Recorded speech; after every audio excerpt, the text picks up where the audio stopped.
I also always felt that kind of creativity was scalable, right? Like if you genuinely create something good, you can kind of like take it everywhere, right? And if you were someone that can create value from nothing, that had to be worth something, right? So I always felt like, that was an important attribute to have, right? You're listening to Creative Leadership with Heart, a podcast that inspires people to take action and be the leader they were born to be. I'm Coach Rico, and I'm known for coaching and training executives, leaders, founders, and high performers at Fortune 100 businesses, startups, and more. I'm here to answer your questions about leadership and personal development while also asking you questions that can unlock your untapped potential.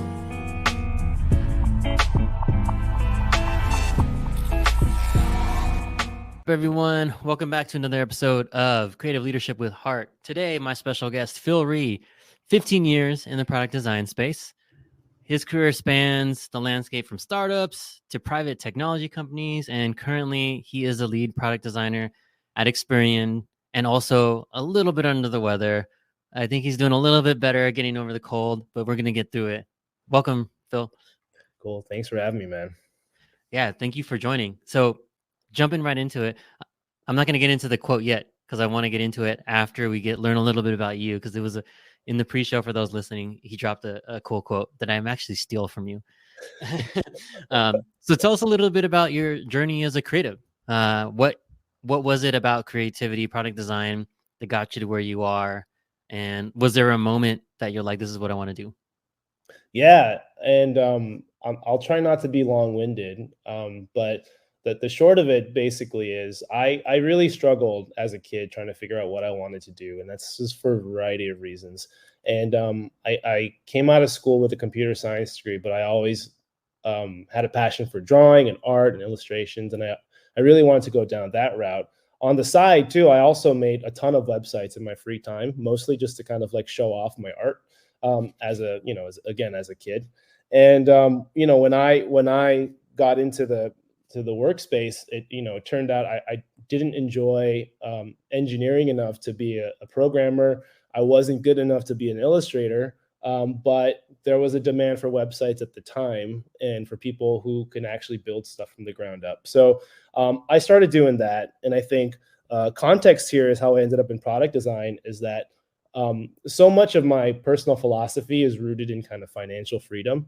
And I was always trying to find ways to kind of continue to empower myself.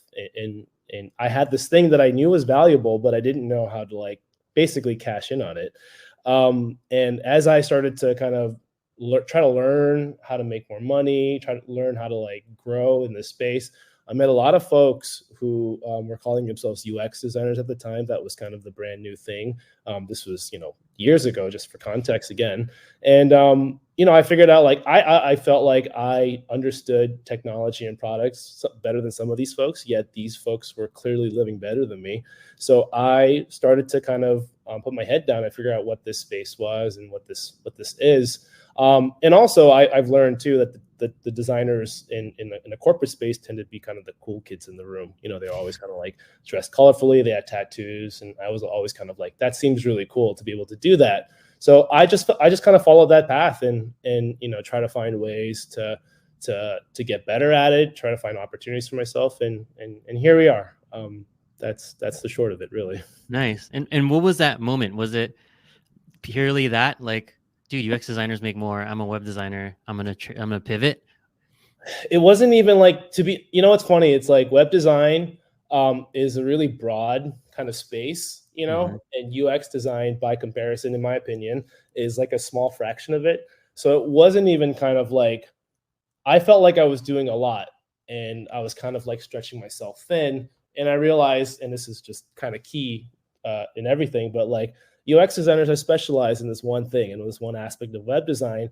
And it occurred to me that these folks were doing more with less, and it gave them time back in some ways too.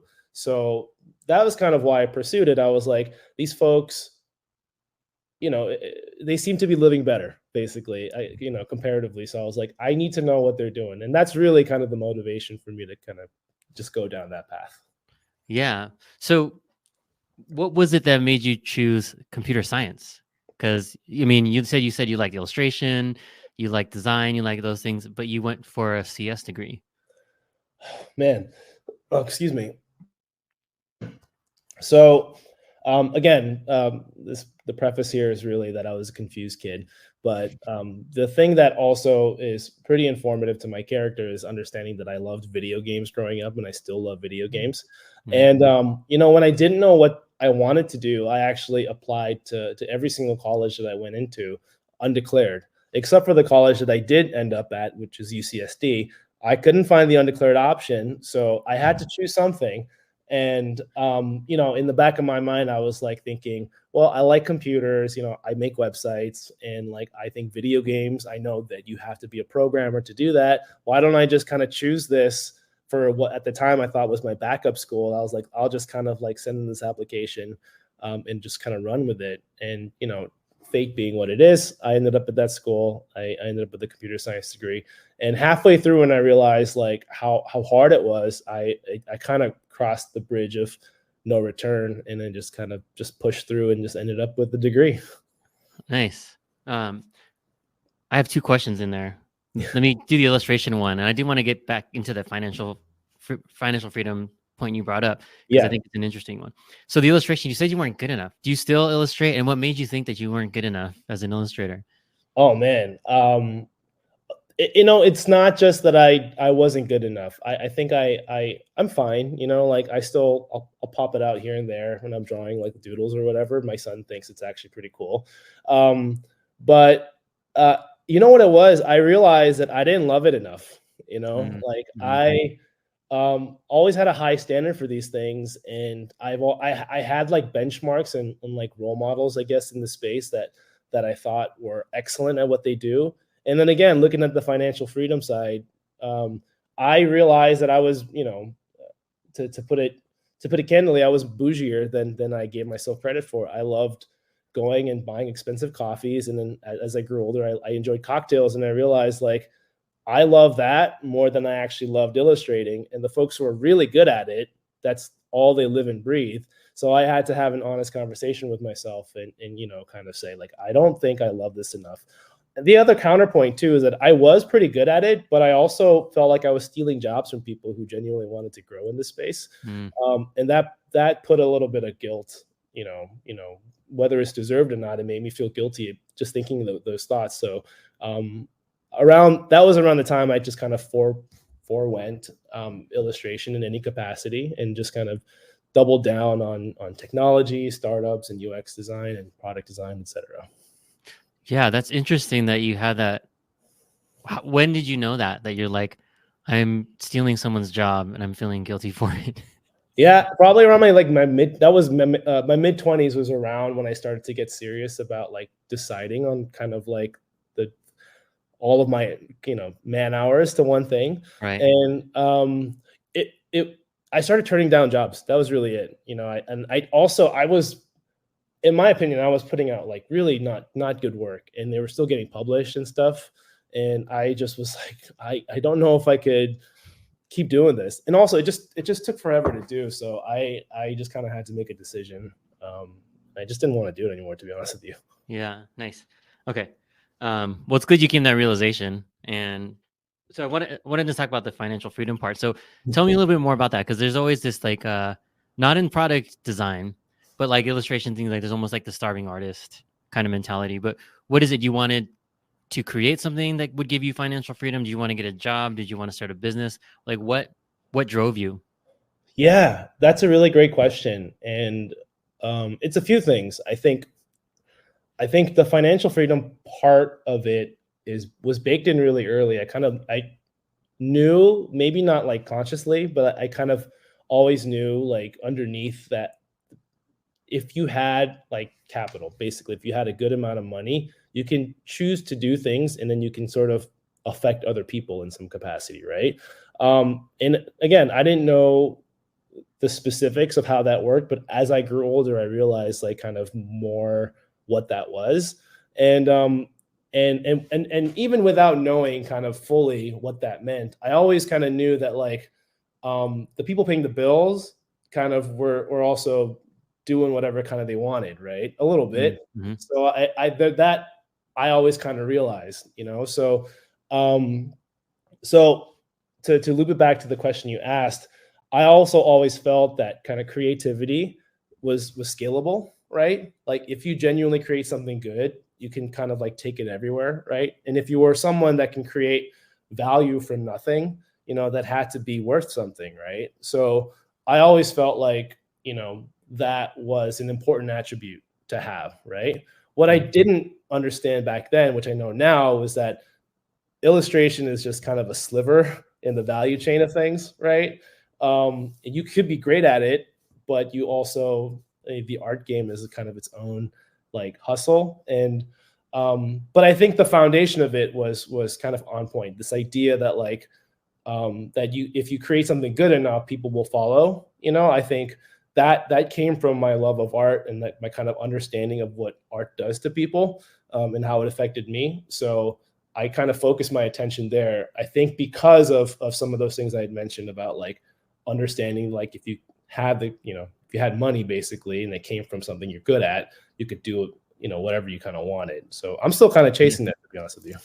Yeah, I mean, it's a great point. The fact that like you can create value from nothing, right? That's worth a lot. And I think that's where a lot of creatives and people undersell themselves. Yeah.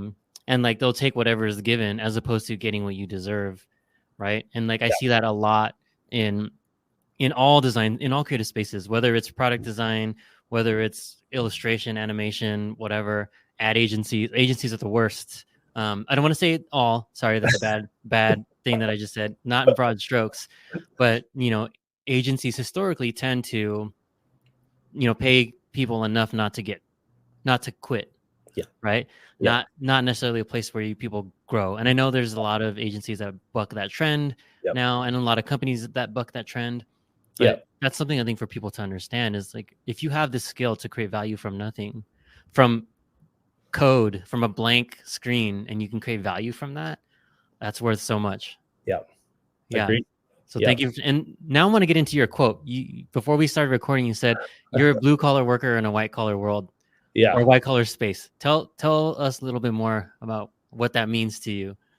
Yeah. So, again, I'll try to explain this without being too long winded, because it is just something I think about every so often, and it kind of dawned on me that this is what we do. I think of like, if you think of blue collar workers, right? You think of construction workers and just kind of manual labor type work, but I realized, again, trying to figure out finances and stuff, construction workers at a high level make really good money, right?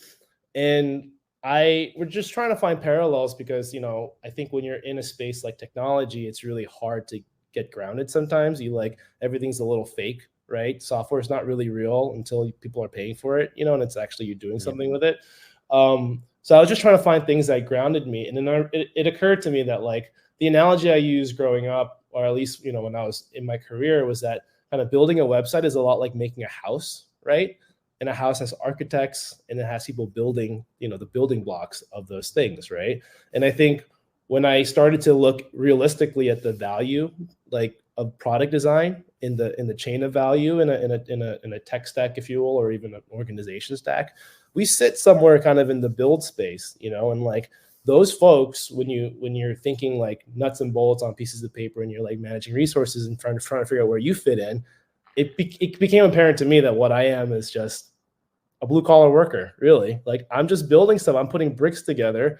I do it at a high level, and it gets me, a good income, but that's the reality of what I do. And I think that helped me reframe some of I like to think it keeps me grounded, but it kind of makes me feel like I know exactly what I'm contributing to a space, and it helps me kind of like figure out like where my lane is, right? So it's like I realistically, I can talk about how design is great and how it influences organizations and stuff and whatever, like how valuable it is.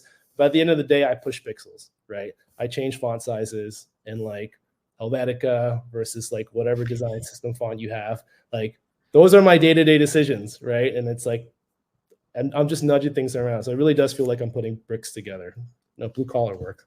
Yeah, that's so interesting. I've never heard someone talk about it that way, right? And it's just in a digital space, right? Yeah. So you're constructing in a digital space instead of a physical space. Yeah, that's where it comes from, at least for me.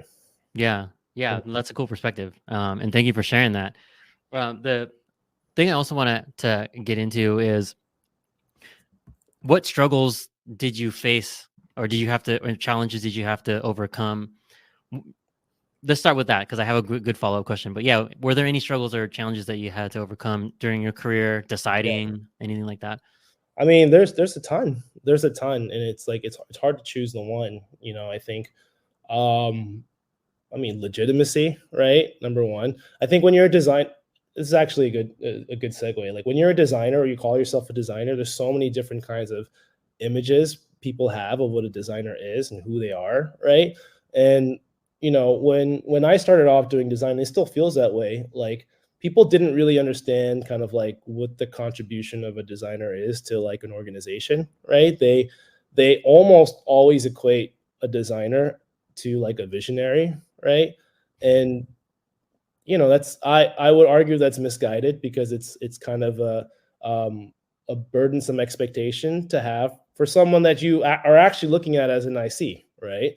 It's like how can you expect someone to be like Steve Jobs level like IQ when you're also paying them the level of like an IC, right? So Right. like this weird this weird discrepancy of kind of like expectation versus kind of like what you can actually provide, I think is kind of at the heart of a lot of like designer specific struggles, where they're always kind of like fighting for what they believe to be a valuable perspective and what the organization perceived to be something else, on top of like what they feel like you should actually be delivering versus like what you feel like is your expertise to deliver.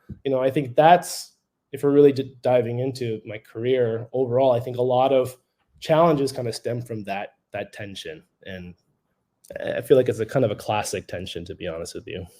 Yeah, it's like I've seen this slippery slope, like, and I've seen this movie a lot, right? Where it's like, where does the PM stop and start? Where does the design, and for folks listening, the product manager, where does the PM start and stop, and where does the designer start and stop, and vice versa, right? Where what is out of line for a designer to do, and most places won't say it's out of line, but like it's a classic struggle, and things that I was lucky enough in places like Zappos and Netflix, everyone had a seat at the table, right? Because they brought perspectives. But I've also seen places where design did not have a seat at the table. And I've coached a lot of people that were like, people don't understand design. They don't value design.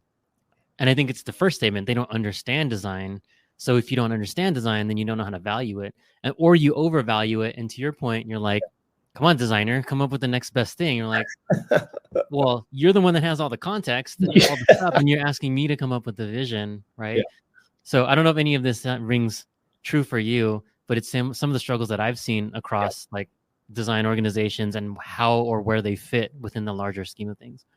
Yeah, and I think to be honest, I see it a lot in kind of two places, which is an organization that's like a startup basically, that's like run by people that don't understand what the tech stack or the design stack really kind of like adds to the organization. The other thing is like if it's like really old, right, and they're just trying to transition to being more digitally flexible, that they know that they need designers, but then they also kind of like poo-poo the role a little bit because they're like, again, it's like to what I just said, actually, just they're pixel pushers, they make pretty things, right?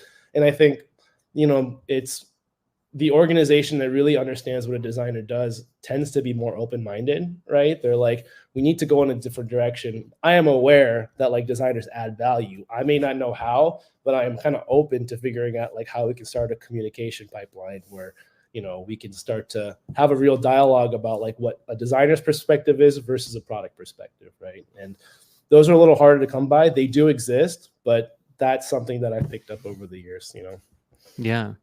So the follow-up question I want to ask you is, we're obviously both people of color. Has that helped? Has that hurt? Has it had no effect on your career? I'd love to hear your thoughts on that. No, they definitely did not help, like if I straight up, okay, without getting too impassioned by it, And That's listen, okay. Get impassioned by it. It's okay. I will say this. I will provide the context that there is a fine line between like what is truth and what is reality, right? Excuse me, what is perceived truth and what is actually reality. So Mhm. like my perception of how things are occurring, is arguably not the actual truth, right? So everything is colored by a subjectivity that's unique to my eyes, right? Right. That's how I feel. Um, that being said, that being said, um, I can't like you know how I mentioned something about like being seen as valuable, right? Or having a place in an organization. Like what gets really tough, like when you're working through your career is when you start to see your peers who you feel are like, I don't know, without putting anyone, throwing anyone under the bus, you feel objectively better than in comparison to like in raw skills, like Mhm. speed, efficiency, any of those things you can argue about. It's like when you see them kind of like excel, but not only that, like they're getting support that you don't otherwise get because of one Mhm. thing or another. And you just kind of like, all right, it's consistently happening to me. Like, I wonder why that is. Oh, it's consistently like the people in the room tend to be of a certain skin color, like that's, I'm not saying that that's the reason why, but the optics of it tend to make me feel that way, so it's like, and then you start to go down the list and then you start to like really pay attention to like, well, let's look at who's in the upper management class of people. It's like, oh yeah, look, there's not a single, person of color, like let's say, not, this is not even to like get into like the gender equality piece of it, right? And you start to Right. put things together. Now, do I feel like it's affected me? Like I feel like it has, right? And I can't point to any specific instance, but I know what it has done to my psyche and like what I've had to do to overcome it, right? So I do think that there's something there, and I feel like maybe directly or indirectly I felt it, and it's a real thing. In my opinion, it's a real thing. So Yeah, I mean, it's getting marginally better, but I do believe it's a real thing, right? And from places that I've been and I've seen, I won't call out all these different places. If you look at just pure data, you can say, sure, like we're making a dent because people of color now represent, say, 40% of the workforce. But then you start to dissect and you start to look at what are the roles yeah, and where do these people work, like what jobs do they do, things like yeah, that. You start to see, and this is data. This is not me assuming. So most women in the industry in tech organizations are going to be in marketing, comms, right? Like those organizations, right? hmm, Um, and then most minorities are usually not in executive leadership, right? They make up middle management and things like that. So if people really want to have these conversations and hold a mirror up, they need to look at the diversity of like their entire organization and dissect it, not just like, look, our overall numbers are getting better. Like, yeah, it doesn't hurt to hire women of color into your marketing organization as coordinators, right? Like yeah, that's like putting your thumb on the scale. Like, no, let's really look at what's going on here.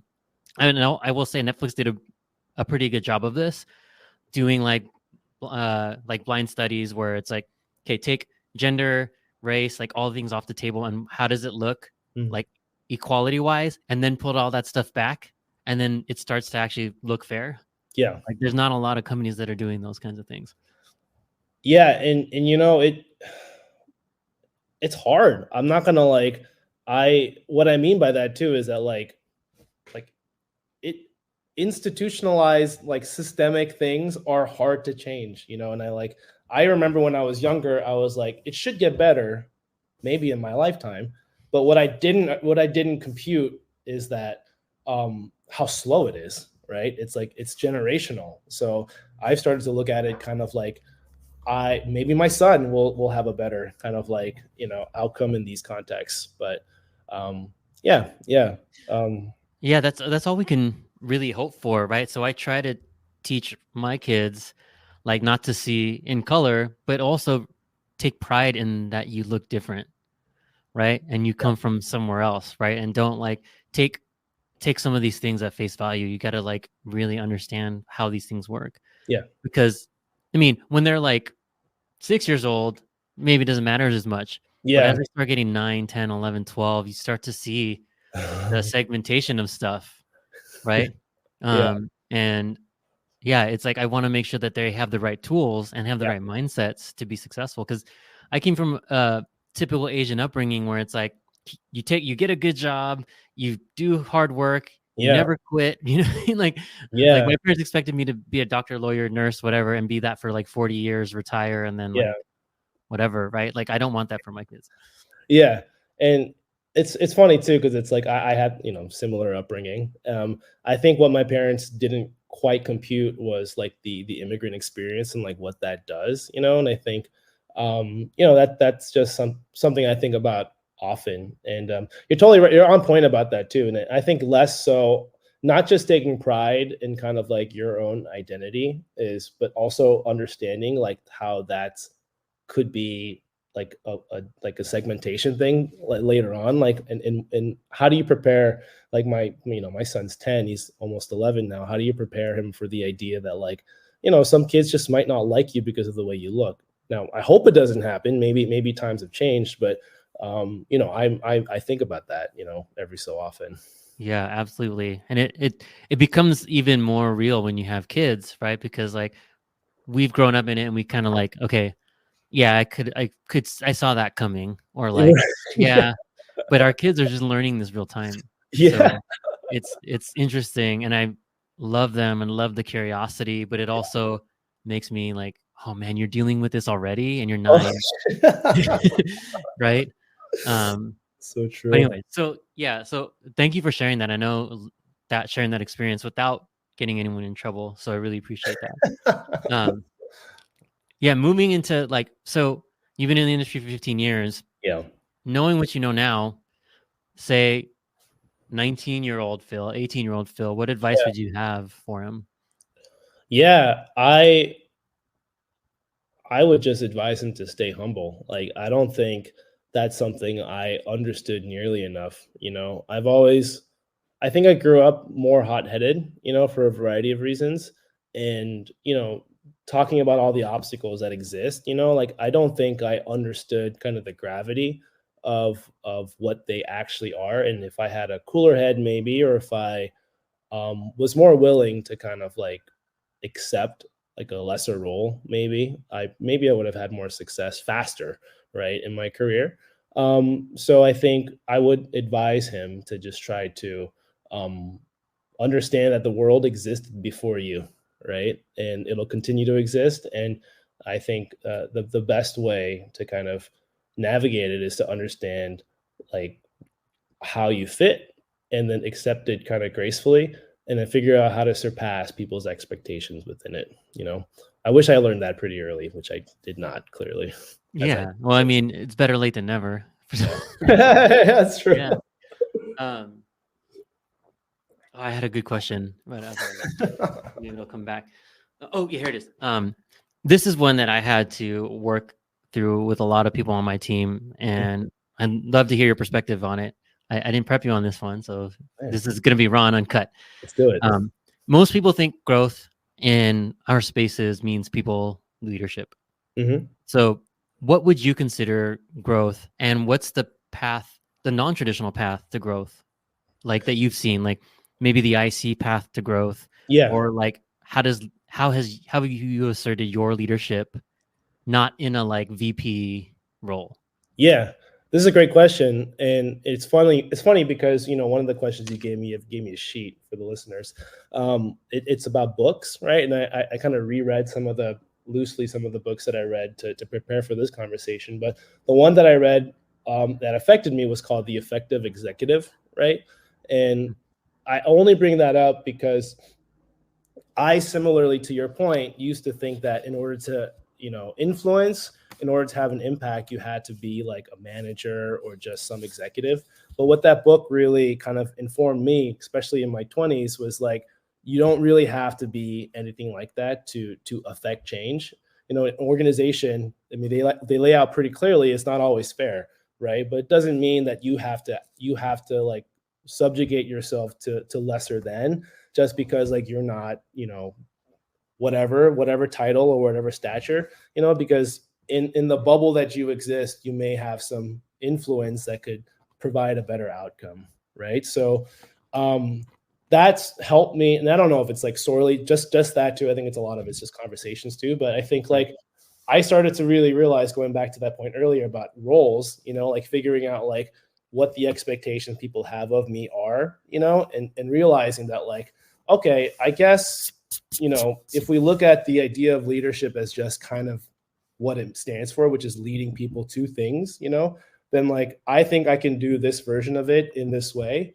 And not only that, it's like the return on that investment, if you will, makes sense for what I hope to accomplish now. Whereas, I don't need to be so greedy as to like ask for more later, right? So that to me has been kind of the more clarifying thing, is that like I'm a lead IC at Experian right now, right? And right now I have no decisions or no ambitions even to be a manager, because that management class is so impacted.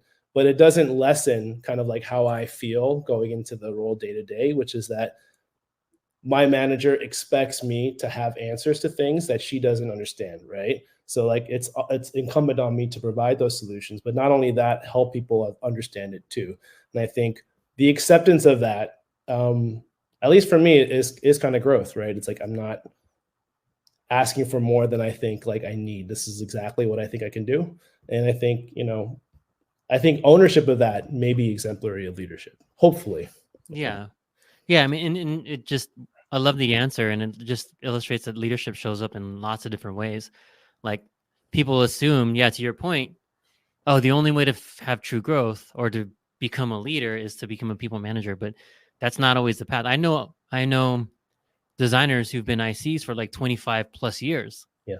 It's because they just love being an IC. Doesn't mean they have less influence. They, if anything, probably have more influence than their director, because their peer groups, his peer group respects him so much more, right? For like all the things that he's able to do. Yeah. So like that's one thing that I want to reinforce with people listening. Like it's not a one size fits all. Like leadership's not a one size fits all. Yeah. Your path to growth is not a one size fits all. There are many options.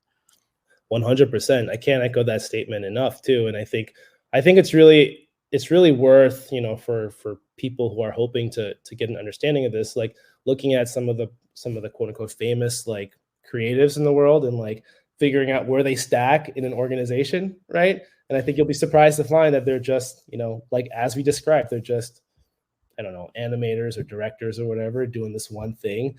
And the organization stack is like there's VPs and EVPs there too, I'm sure, but it doesn't bother them. They still get their glories and their flowers and what have you, because they're focused on the work. So yeah, that's a great point. I know a lot of like great creatives that they're ICs, they're like maybe don't even sign their name on the work, but I know who did the work. Yeah. And they're amazing, right? Yeah, exactly. And they still have influence. Maybe they don't think they do, but they still have influence. Yeah, that's exactly right. Okay, lightening things up a little bit. So for you, what do you have, or do you lean on mentors? Are you a mentor yourself? Like what role has mentorship played in your journey? Yeah, I'm glad you brought up, I've had to mentor myself. I think mentorship really, it comes from obviously needing to be in a physical space with people. But the other thing too is that like, I think generally people who take mentees, they see a reflection of themselves in others, right? And I think they want to help nurture that. I don't think in my career I felt like I've met anyone who looked at me and was like, I know exactly how you feel, right? So I've never been able to like, even like, I also didn't really have anyone in my immediate vicinity where I can like reach out and be like, I want this person to be a mentor, right? So no, my mentors are authors and people that I've like, watched talks on, kind of like absorb their perspective on things, and I try to keep a level head about it, and that's really kind of how I came to be. Yeah, well, one, that's rough, but also enlightening, because like you're mentoring yourself. Like just in general with like my coaching practice, people already have a lot of negative self-talk, right? And like I just did a workshop today on Yeah. imposter syndrome, and like people are not kind to themselves, Mm, right? People are kind to others, like because we're just good human beings. But the yeah. way we treat ourselves, the way we talk about ourselves, is not often the best, Yeah. right? It can be destructive, and that's Yeah. why people suffer from imposter syndrome. Sure. But how do you do that? How do you navigate that? Like, and I'd love to hear who you follow, who you read, like all that stuff. But Yeah. how do you combat the negative self-talk that I don't know if you have, but a lot of people have? Yeah. Well, I do, but they form in different ways, right? I think like I um it's funny because I was looking up imposter syndrome. I'm not entirely sure if I've had the version of it that's like described in articles and what have you. And I think I was trying to figure out why that is. And I think so much of that is I've always, and I still feel this way even if it's not like reflected in my results, but like I've always felt like I have kind of like exceptionalism within me, right? And I've always felt like it's just not understood, right? And so um and the reason why I say that is because I've over time had to reframe that thinking. It's obviously kind of an arrogant perspective if it's like if it's untethered, right? But I will frame that as one of the reasons why like negative self talk doesn't didn't really affect me too much, right? Because what that does for the psyche is that it kind of creates kind of like a combative like perspective to it. It's kind of like, Mhm. so if I have a notion that someone's talking crap about me, I'll just be like, well, whatever, that is what it is, like let's look, why are they look at themselves in the mirror or what have you? Like I would think those thoughts as I went along, and you know, I don't know if that informed my work to be any better, but that has helped me kind of like um, progress and kind of deal with it in that way. And I think as for like people who I was inspired by, like I grew up listening to a lot of like hip hop, right? And I think in college it was a lot of indie music and punk music, and a Mhm. lot of that was indicative of people who kind of like fought their own way, who were like always misunderstood and just kind of like came out the other side being like, no, actually, like I had it right the whole time. You guys just needed to catch up, right? Yeah, yeah. So I've carried that thought with me, and then I've tried to find other speakers, like entrepreneurs who kind of reflected that attitude, and it just helped inspire me to continue to feel like my time is just around the corner, right? It's just like it's just I need to show my value in a way that's obvious, right? So like it's not even questionable. That's just kind of how I fought through it. Yeah, that's a cool thing that you inherently have value, and just people are just like misunderstanding the expressions of it. I mean, it works Yeah. against you if you're like, yeah, if you're, Well, I mean, yeah, but that's the silent confidence versus the loud arrogance, right? yeah, it's true. Right. Um, Yeah. Um, okay, cool. And I know we're coming up on time, but what are you up to now? Like, so you're a lead designer at Experian. Do you have anything else that you're working on? yeah. So, well, thank you for asking. That's a nice segue. But I actually started a business. It's an online store. It's my partner and I, in particular, my wife and I, excuse me. We started an online store selling baby products. Our launch product is something called a baby lounger for anyone who's a new parent. These are cushions that help kind of like keep your child in place when you need to look away for a minute. But this is kind of what I feel, if I were to speak bluntly, like kind of where my career is naturally progressing towards, right? I've always been a fan of entrepreneurship. So my day job basically is lead product designer at Experian. I moonlight as, I guess, an owner of a small business. And if I can quickly plug what it is, it's Sure. Bonjour Akachan, bonjour-akachan.co. Akachan as in infant in Japanese, bonjour as in bonjour in French. So if you're curious, please take a look. And if you have friends who have kids, please tell them to buy. Yeah, no shameless plugs here for sure. And we'll definitely, if you missed it, the link will be in the show notes. And what was it about baby products? Just curious. There's a ton of reasons, but I think the short and sweet answer is um, I was looking for an opportunity in a space that I felt like I could have an impact in, and baby products, in a weird way, have I've always kind of felt inspired by. Like like cartoons may not make sense for adults, I guess, right? But if you repackage it as a baby product, suddenly it's like it's incredibly valuable to people, and people can live vicariously through those products. So I always felt like if you have kids and then you have a childish kind of like nature, you can actually live vicariously through them, right? And use that as an excuse. And I think maybe that's part of the reason why I was inspired by this category. So Nice. You're like, I wish I had that when I was little. Let me just yeah, make it. yeah, like, or And I like know some kid will want it.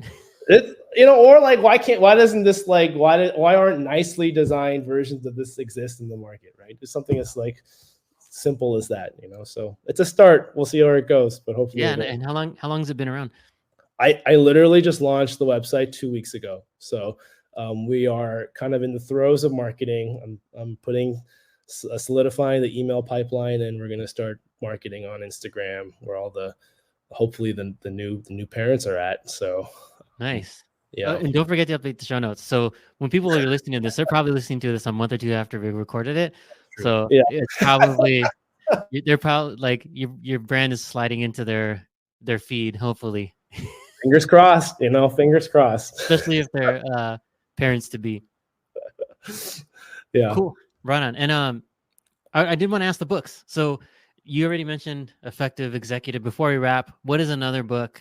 Maybe what's your favorite book that you would recommend to folks picking up? I want to do two things really quickly, because I think I had an answer to a question you asked, but it wasn't quite the answer. Sure. But Yeah. I'll segue that afterwards. But the book that I'd love to shout out, aside from the Effective Executive, is one called Predictably Irrational. I don't know if anyone else has mentioned that in your show. Predictably Irrational is basically a book by a behavioral psychologist named Dan Ariely, identifying the ways in which humans are unfortunately consistently prone to making irrational decisions. And the real life examples he tends to use are in pricing, like in business pricing, and how we tend to spend more on things we don't need because it makes sense for us in a social context, for instance, or like in some other like emotionally valuable way.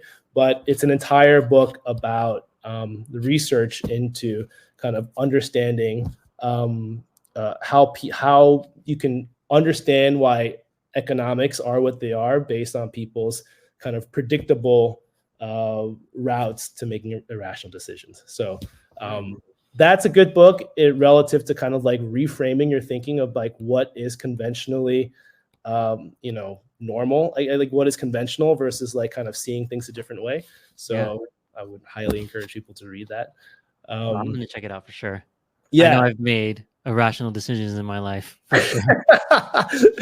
The other thing I wanted to mention is I want to go back to that question of mentorship, because I didn't have a mentor, but I had a best friend, and my best friend was also my boss at one point, and he had an incredible effect on me in my career.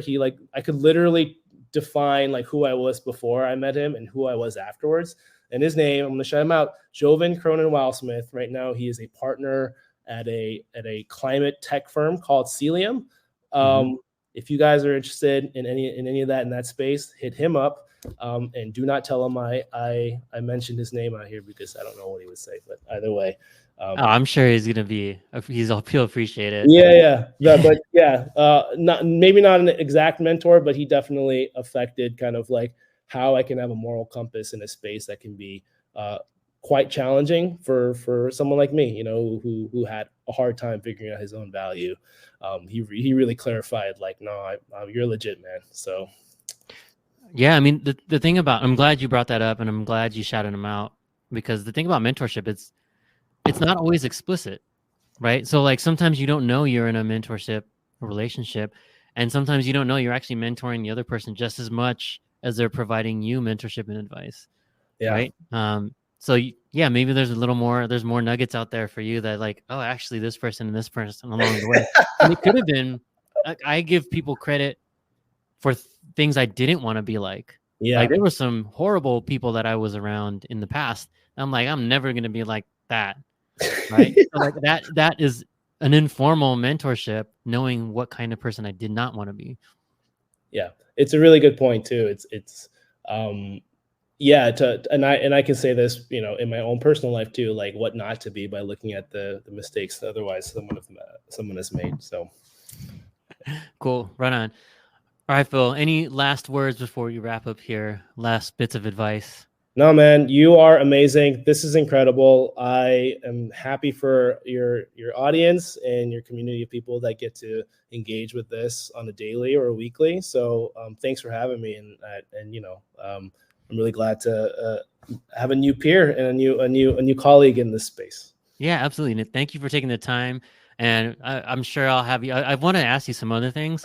I'll shoot you a note because there's some stuff I want to get into. We didn't get into like anything AI, anything like Oh that. yeah, But I would love to get into that with you in another episode if you're down. absolutely, man. Anytime. Cool. Right on. All right, all. That's another episode in the books. Creative Leadership with Heart. Phil Rhie. We'll see you guys next time. Thanks. Take it easy. Thanks for listening to this episode of Creative Leadership with Heart. If you enjoyed the show, please like and subscribe.